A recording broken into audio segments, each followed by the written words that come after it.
So it's really important that you get your workspace right. I had my glue gun heated up, I had my glue sticks ready, I had a space to rest it, I had all my knives nice and sharp, nice pair of scissors. Now what I'm doing here is I'm just getting the angle right because it's got a bit of a funny angle, it's not a perfect rectangle. So I mark the angle at the top. This is an old carpentry trick.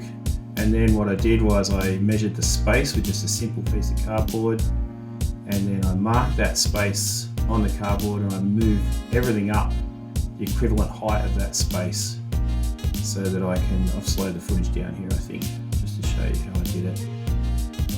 But it's just about getting your head around how to move everything up so that it's going to sit nice. And improvise. Use a piece of cardboard as the ruler, use a pencil and your thumb and forefinger to pinch it and get the right angle, and see how I cut the bottom but not the top.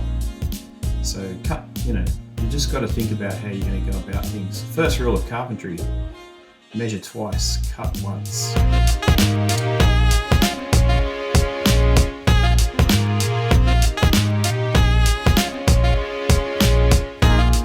Once it's in place, I'm holding it, then you mark it. And sometimes, you've got to have a bit of a guess with your good to maybe leave yourself more. So what I've decided here is I've left myself more cardboard than I need, and then you can see, and then I trim it down. Because you can always cut more off, but you can't put more on. Now this is pretty cool. I wanted an angle here. Yep, there it goes. Easy. And that little trims, little adjustments. Remember I said to leave more cardboard on and trim as you go. Now be really careful with a hot glue gun. They do burn your fingers. I've had some accidents with them. This is just a little tack in, so you do make little tabs and things as well. But the corrugated cardboard's thick enough for you just to glue it in. And you can almost weld with the hot glue gun.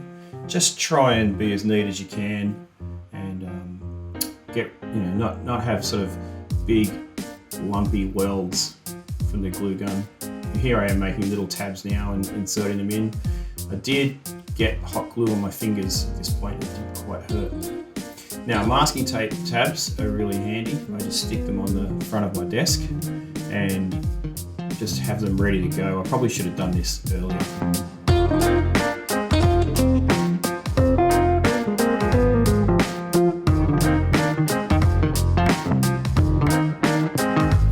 Easy to cut as you go. So you start to now match pieces in. There's no hard and fast rule to this. You'll notice I put things up, draw against them, bring them down, cut a bit off, put it back up. Leave myself a little tab there.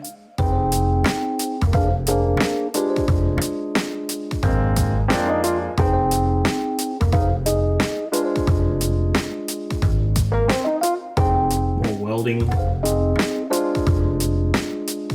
And you'll see in a minute, this is where the masking tape comes in really handy, because I want to be able to move on. So while the hot glue sets, there you go, you just tack it on. I'm going to do the viewfinder. Remember that I'm not replicating the camera, I'm doing a Cubist sculpture of it.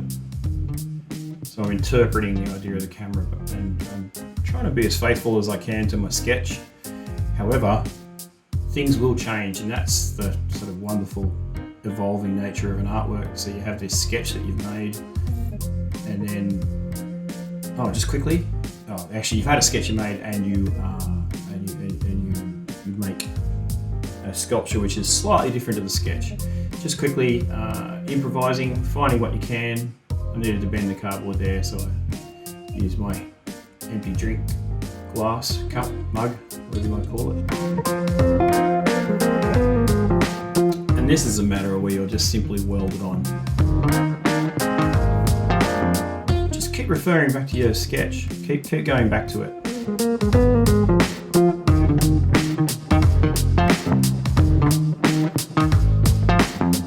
Lots of just holding things up and seeing how they look. The stakes aren't high, it's just cardboard.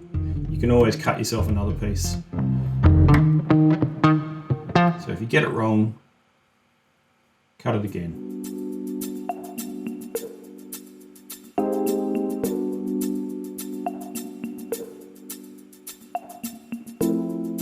Dry run.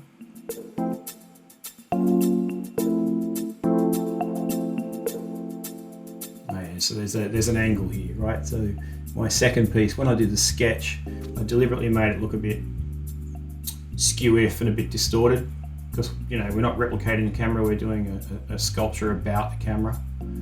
So what I'm doing is I'm cutting a curve in it so that the viewfinder, oh yeah, and we don't want that logo on there either. So I decided to turn the cardboard around. Now when you're trying to do a cylinder, bend on every corrugation. Every single corrugation. Again, dry run.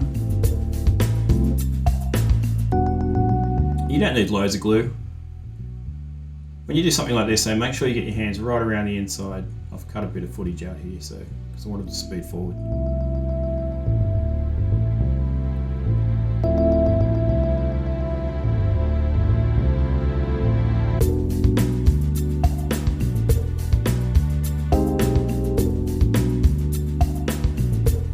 Sometimes it's easier to put the glue on the flat surface rather than on the end of the thing you're sticking it to.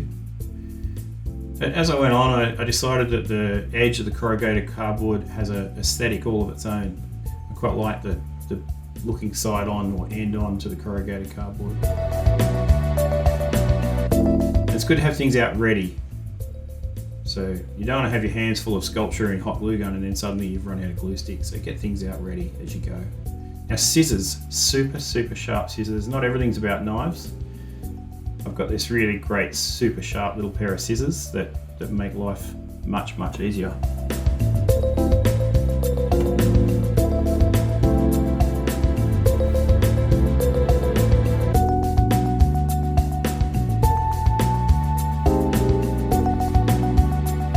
And this is where you're really thinking on the fly now. You're just thinking about how you're going to replicate what's in your drawing. We go ahead and we make these quite complex drawings and plans, and then we think, oh my goodness, how am I going to sculpt that? So what I'm doing here is I'm deciding to just stack the cardboard, and the scissors were handier here than the knife. Everything's got to be sharp, so you've got to have sharp scissors, sharp knife. Replace your blades as you go. Brand new pair of scissors is helpful. I love these. I don't know what they are. They're tiny little sewing scissors, I think. Probably cutting cardboard's not the best thing for the blades. Paper does blunt scissors, but...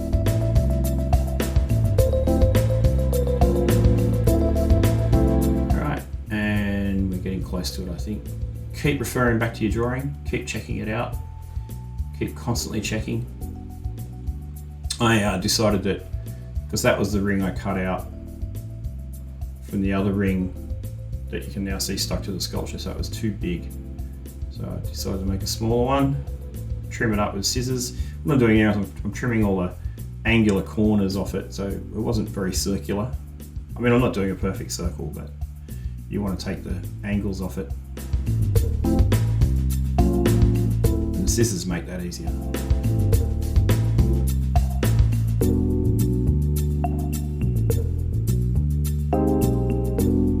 You'll get a feel for what works for you. You'll notice here I jump between scissors and then the knife, and then the scissors and the knife. Pack up, keep all your good bits, chuck all your scraps away. Rule of thumb is, anything that's sort of a funny little angle and a bit bent, chuck it away. But anything that's sort of long and rectangular or a good circle shape, or keep it. Square everything away, get it really nice. And it's good to leave a tidy desk, a clean desk. Clean desk policy I have, so that when I come back in the morning, it's a welcoming space to sit down to again. Don't leave your hot glue gun on, very important. Very important. The only way to turn those things off is to unplug them, and they are a heat thing. Anyway, it was pretty late at this point, so it's time for bed. All right, off you go.